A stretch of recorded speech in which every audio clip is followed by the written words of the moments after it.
আপনারা জানেন যে আজকে পাবনায় এমপি নজিবুর রহমান মমিন, এই মতিউর রহমান নিজামের ছেলে, তিনি একটি জুমা মসজিদে নামাজ পড়াতে যাচ্ছেন। সেখানে বিএনপির লোকজন তাকে নামাজ পড়াতে বাধা প্রদান করেন, খুতবা প্রদানে বাধা প্রদান করেন। তিনি একজন এমপি। তিনি যখন এমপি নির্বাচিত হয়েছেন, তিনি বিএনপির এমপি, জামাত ইসলামের এমপি, অন্যান্য যার দল আছে তাদেরও এমপি। সুতরাং এমপি হিসাবে তিনি যে কোনো মসজিদে, যেহেতু সে জুমার নামাজ পড়াতে পারে, সেটা পড়াবে। আর তার জুমার নামাজ পড়ার যোগ্যতা আছে, তাই পড়াচ্ছে। আর বিএনপির তো অন্যান্য নেতাকর্মী যারা আছে, তারা তো পড়ানোর যোগ্যতা নাই। তো ওই যে নামাজ পড়াতে গেলে, তিনি যেহেতু একজন এমপি, সেই হিসাবে তার দলের কথা বলতেই পারে এবং তিনি তিনার কথাগুলো বলতে পারে। তো বিএনপি এটা সহ্য করতে পারে নাই, বাধা দিয়েছে। বিএনপি এই যে বাধা দিয়ে যেটা করলো, সেটা হলো আওয়ামী লীগের সাথে আর এক ধাপ মিলে গেল। আওয়ামী লীগ এভাবেই পরিবর্তন, মানে পতন হয়েছে। শুধুমাত্র এই হলো ওয়াজে মাহফিলে বাধা প্রদান, মসজিদের খুতবায় বাধা প্রদান, এগুলোর কারণেই কিন্তু আওয়ামী লীগের পতন হয়েছে। তো বিএনপি মূলত ওই কাজেই, ওই পথে হাঁটতেছে। তো তারেক জিয়াকে বলবো এবং বিএনপির নীতি নির্ধারণ যারা আছে তাদেরকে বলবো, এই মাতালগুলোকে ঠিকানা, এই মাতালগুলোকে যদি না ঠেকাতে পারেন, তাহলে আপনাদের পতন অনিবার্য। আপনারা মনে রাখেন। কারণ যখন এই এই সমস্ত এরাই এই মসজিদে বক্তব্য দিকে এরা ইসলাম কায়েম করে ফেলছে, এত আমাদের ভয় কে জন্য? আপনাদের ক্ষমতা এত ভয় কে জন্য? এই ক্ষমতা চলে যাবে এই ভয় করে, ওয়াজ মাহফিলে বাধা দিয়েই তো আওয়ামী লীগের এই পতনটা হয়েছে। এই জন্য আমি অনুরোধ করবো বিএনপিকে, আর কখনোই জামাত হোক আর অন্যান্য যে দলই হোক, তারা মসজিদে যা করে করুক, ওয়াজ মাহফিলে যা করে করুক, কোনো বাধা দিবেন না, যদি ক্ষমতা স্থায়িত্ব করতে চান। আর ক্ষমতা যদি স্থায়িত্ব না করতে চান, তাহলে আপনাদের যা ইচ্ছা তাই করেন, আমরা কিচ্ছু বলবো না। এটাই হলো শেষ কথা, এটাই হলো ফাইনাল কথা। যদি শিক্ষা না নেন, পতনের জন্য অপেক্ষা করেন। নামাজটা বড় কঠিন কাজ। ওয়া ইন্নাহা লাকাবীরাতুন ওয়া ইন্নাস সালাহ, নিশ্চয় নামাজটা হচ্ছে লাকাবীরাতুন, অবশ্যই অনেক বড়, অনেক গুরু দায়িত্ব, অনেক বড় কাজ, অনেক বড় কাজ। ইল্লা আলাল খাশিন, তবে যারা আল্লাহকে ভয় করে তাদের জন্য কঠিন না। যারা নামাজ পড়ে না, তারা মসজিদ আসতে ভয় পারে। কথা বলুন ঠিক কিনা? মসজিদে আপনি ঢোকাতেই পারবেন না, কাপড় নষ্ট হয়ে গেছে বা শরীর ঠিক না, এইসব বইলি পারাবে, মসজিদে ঢুকতে চায় না। আর যারা আল্লাহকে ভয় করে, তাদের অন্তরটা আবার মসজিদের দিকে টাঙ্গানো থাকে। কথা বলুন ঠিক কিনা? দেখবেন ওরা খালি চিন্তা করবে, যতই কাজের মধ্যে থাকুক, যাদের অন্তরটা মসজিদের দিকে টাঙ্গানো থাকে, ওরা খালি চিন্তা করে কখন আজান হবে, আবার আজান হয়ে গেল কিনা, নামাজ পাবো কিনা, এই একটা টেনশন কাজ করে। তা আল্লাহ রাব্বুল আলামিনের হাবিব বলেছেন, কিয়ামতের ময়দানে 7 শ্রেণীর মানুষ আল্লাহর আরশে আজিমের নিচে ছায়া পাবে। বলেন সুবহানাল্লাহ। কয় শ্রেণীর মানুষ? 7 শ্রেণীর মানুষ। তার মধ্যে এক শ্রেণী হচ্ছে যাদের অন্তরটা মসজিদের সাথে লটকানো থাকে। যাদের অন্তর কোন লটকানো থাকে? মসজিদের সাথে। মানে সবসময় ওদের চিন্তা চেতনা থাকে যে নামাজটা পড়তে হবে, মসজিদে যেতে হবে, এরম চেতনা থাকে, এরম চিন্তা থাকে। আল্লাহ রসুল বলছেন, কিয়ামতের ময়দানে এই শ্রেণীর মানুষগুলোকে আল্লাহর আরশে আজিমের নিচে ছায়া দিবে। বলেন সুবহানাল্লাহ। তো বন্ধুগণ, আমার ভাইয়েরা আমার, তো মসজিদ আবাদ করা একটি ভালো কাজ। মসজিদ আবাদ করা কি একটি ভালো কাজ। মসজিদের সেবা যত্ন করা, মসজিদের কাজকর্ম করা। গত পরশুদিন দেখলাম এক মসজিদের সভাপতি বাথরুম পরিষ্কার করছে। মসজিদের সভাপতি, তিনি একজন ভালো অফিসার, ভালো মানের অফিসার, কিন্তু তিনি নিজেই মসজিদের বাথরুম পরিষ্কার করছে। আমরা কি করব? আমরা মসজিদের সদস্য হলেই আমাদের মান বিশাল বড় হয়ে যায়। সভাপতি তো অনেক দূরের কথা, তাই না? তাহলে এই যে একটা বিষয়, মসজিদের সভাপতি মানে কি? তিনি মসজিদের খাদেম, ঠিক না? মসজিদের ভালো মন্দ সব কিছু তিনি কি করবেন? দেখাশোনা করবেন।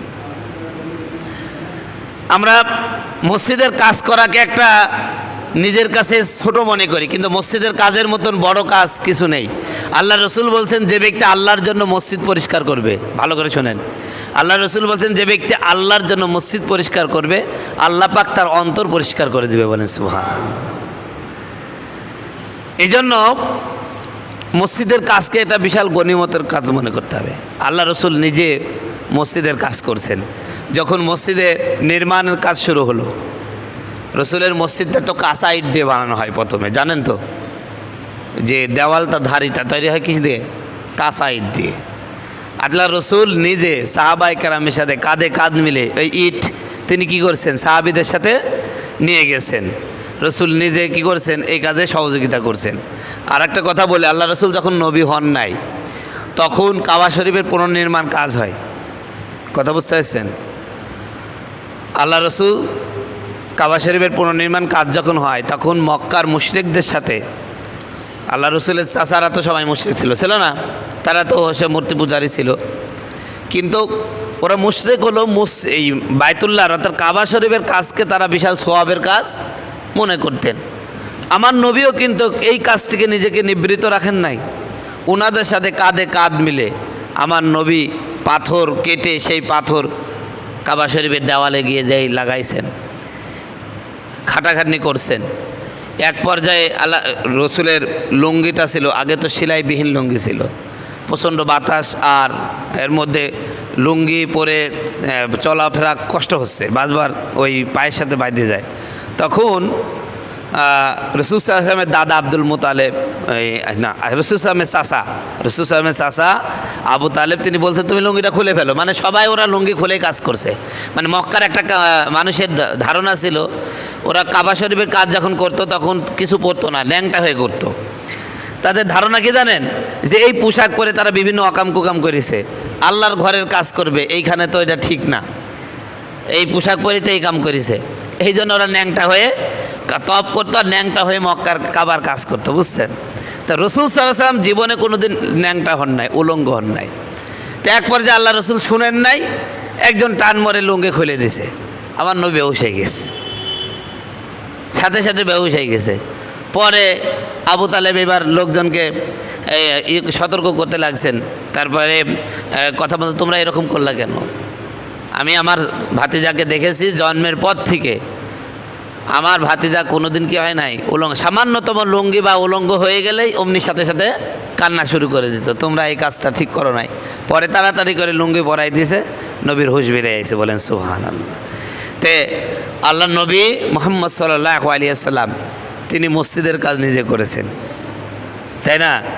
মসজিদের কাজ কি নিজে করেছেন। আমরা অনেকে আসি, আইসেই মুয়াজ্জিন সাহেবকে বলে এই সুইচটা দেন, এটা দেন, ওইটা দেন, ওইটা বন্ধ করেন। কে আপনি করতে পারেন না? আপনি করলে কি গুনাহ হবে না সওয়াব হবে? কতক্ষণ সওয়াব হবে। তো একজন মসজিদের মুয়াজ্জিনের দায়িত্ব কি? আজান দেওয়া। আপনি সব করা নিচ্ছেন, কিন্তু মুয়াজ্জিনের তো একটা মর্যাদা আছে। আপনি জানেন কিয়ামতের ময়দানে মুয়াজ্জিনের মর্যাদা কি? সবার চেয়ে মাথা উপরে থাকবে। ইমাম সাহেবের চেয়েও মুয়াজ্জিনের মাথা সবার উপরে থাকবে, বলেন সুবহানাল্লাহ। ইমাম সাহেবের চেয়েও মুয়াজ্জিনের মাথা সবার উপরে থাকবে। কিয়ামতের ময়দানে লোকজন দেখেই চিনতে পারবে এই লোকটা দুনিয়ায় আজান দিত, মুয়াজ্জিনের কাজ করতো, বলেন সুবহানাল্লাহ। তাহলে আল্লাহ রসুলের মুয়াজ্জিন হযরতে বেলাল, নবী যখন মেরাজে গেলেন, আল্লাহ রসুলকে জিবরিল আমিন একটা জায়গা যাওয়ার পর, অর্থাৎ সিদরাতুল মুনতাহা, ওই জায়গা যাওয়ার পরে জিবরিল আর যেতে পারলেন না। আল্লাহ রসুল বলছেন কি চলে বন্ধু? কয় না হুজুর, এরপর থেকে আমার আর অনুমতি নাই, আমি যদি আর একটু উপরে উঠি আমার সমস্ত পাখা কি হয়ে যাবে, পুড়ে সারকার হয়ে যাবে, এখান থেকে এরপর থেকে অনুমতি নাই আমার, আপনি একাই যান। তা আমার নবী তখন একা, ভয় ভয় লাগছে নবীর মনে, একা। আল্লাহ পাক আমার নবীর অন্তর থেকে ভয় দূর করে দেওয়ার জন্য হঠাৎ পরিচিত একজন মানুষের জুতার আওয়াজ শোনালেন। তো তখন শুনতে পেলেন, কিরে এটা আমি তো মনে হচ্ছে এখনও মসজিদে নববীতেই আছি, দুনিয়াতেই আছি মনে হয়। তাকায় দেখেন হযরতে বিলাল, বলেন সুবহানাল্লাহ। এরপর আল্লাহ রসুল যে ঘোড়াতে চড়ে আরশে আজিমে গেলেন, সামনের দিকে হযরতে বিলাল রাদিয়াল্লাহু তাআলা আনহু তার লাগাম ধরে আসছে, সুবহানাল্লাহ বলেন। তারপরে দুনিয়াতে যখন আবার ফিরে আসলেন আমার নবী মিরাজ থেকে, তখন বললেন বিলাল আমি তো তোমাকে ওখান থেকে আসলাম, সুবহানাল্লাহ বলেন। তাহলে রসুলের মুয়াজ্জিনের মর্যাদা কত! আর কিয়ামতের ময়দানে সমস্ত মুয়াজ্জিনদের সর্দার হবে কিরা? হযরতে বিলাল রাদিয়াল্লাহু তাআলা আনহু। পৃথিবীর সমস্ত মুয়াজ্জিনেরা বিলালের সাথে জান্নাত চলে যাবে, বলেন সুবহানাল্লাহ। তাহলে মুয়াজ্জিনের বিশেষ পুরস্কার ফজিলত আছে। এই জন্য আমার বন্ধুগণ, আমার ভাইয়েরা, এই মসজিদের কাজ আমরা সবাই করব। সবাই করব। কথা বুঝতে পারছেন? একটা কথা মনে রাখবো, মসজিদ আল্লাহর ঘর, আর এই মসজিদের গোলাম আমরা সবাই। কথা বলেন। একটা ঘটনা বললে আপনারা বুঝতে পারবেন। হযরতে আবু ইউসুফ রহমতুল্লাহ আলাইহির জামানায় আমাদের ইমাম আবু হানিফা রহমতুল্লাহ আলাইহির এই মাযহাবের ইমাম কিন্তু শুধু ইমাম আবু হানিফা না, আমাদের ইমাম আবু হানিফা রহমতুল্লাহ হানাফি মাযহাবটা কয়েকজন ইমাম দ্বারা পরিচালিত, কয়েকজন। তার মধ্যে প্রধান ইমাম ইমাম আবু হানিফা, তারপরের স্তরে ইমাম আবু ইউসুফ, ইমাম আবু হানিফার ছাত্র, তারপরে আরেকজন ইমাম মোহাম্মদ, তারপর আরেকজন ইমাম জুফার। এই সবগুলোর মাধ্যমে কি হয়েছে, ইমাম আবু হানিফার হানাফি মাযহাব সংগঠিত হয়েছে। তো ইমাম আবু ইউসুফ রহমতুল্লাহ আলাই তখন বাদশাহ হারুনুর রশিদ রহমতুল্লাহ আলাই তখন খলিফা। একদিন বাদশাহ হারুনুর রশিদের স্ত্রীর সাথে মনোমালিন্য হলো। তিনি বলে দিলেন, সন্ধ্যা হওয়ার আগে অর্থাৎ সূর্য ডোবার আগে তুমি আমার রাজ্য থেকে চলে যাও, নাহলে তুমি তালাক, এরকম কথা বলে দিলেন। তালাক দেওয়ার পরে কিছুক্ষণ পরে তিনি বুঝতে পারলেন এটা ভুল করেছে। এইবার স্ত্রীকে ফেরত দেওয়া যায় কিভাবে? ইমাম আবু ইউসুফ রহমতুল্লাহ আলাইহির কাছে আসছে। তখনই ইমাম আবু ইউসুফ রহমতুল্লাহ হোসেন তখন ওই রাষ্ট্রের হলো প্রধান বিচারপতি।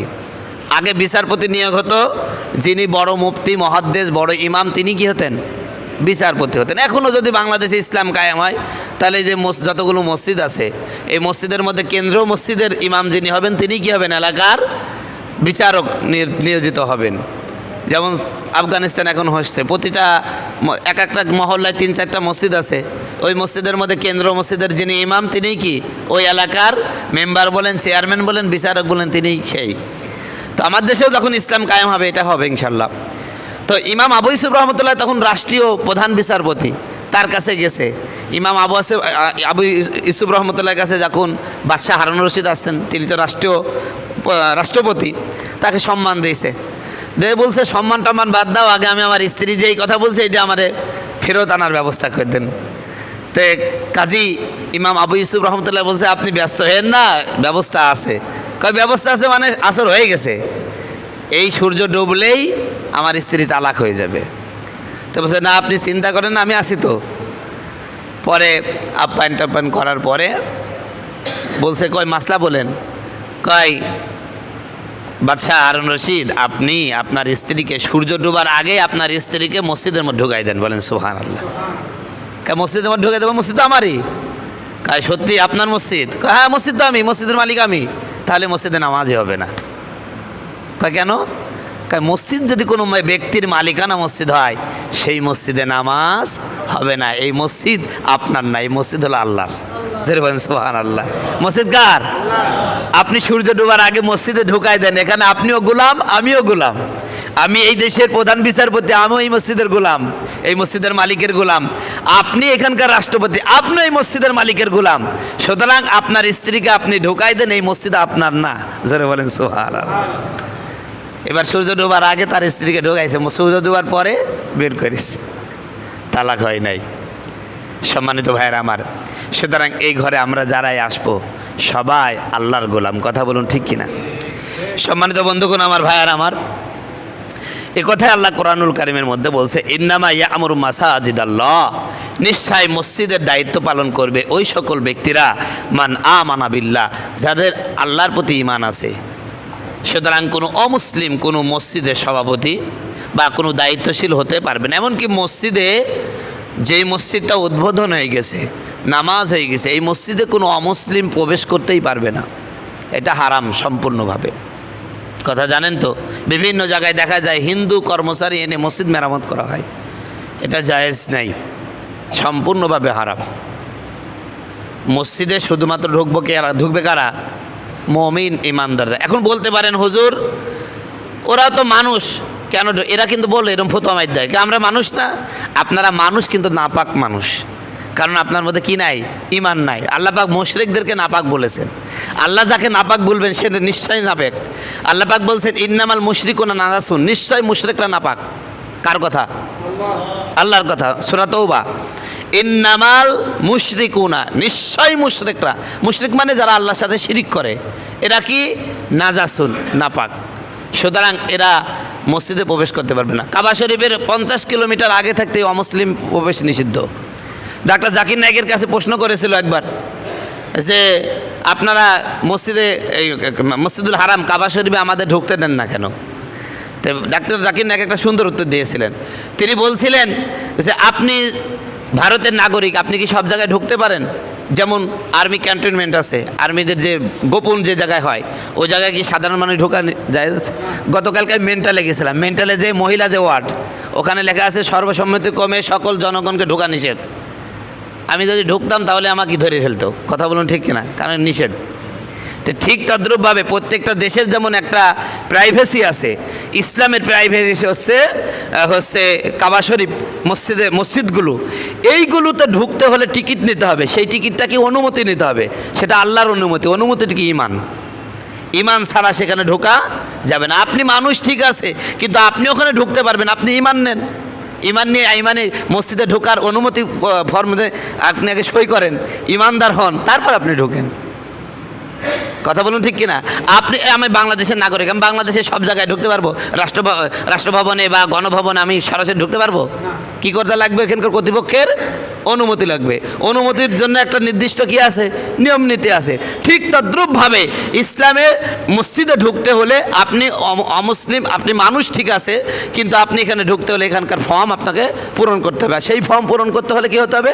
1 নম্বর শর্ত ইমান আনতে হবে। কথা কি বোঝাতে পারলাম?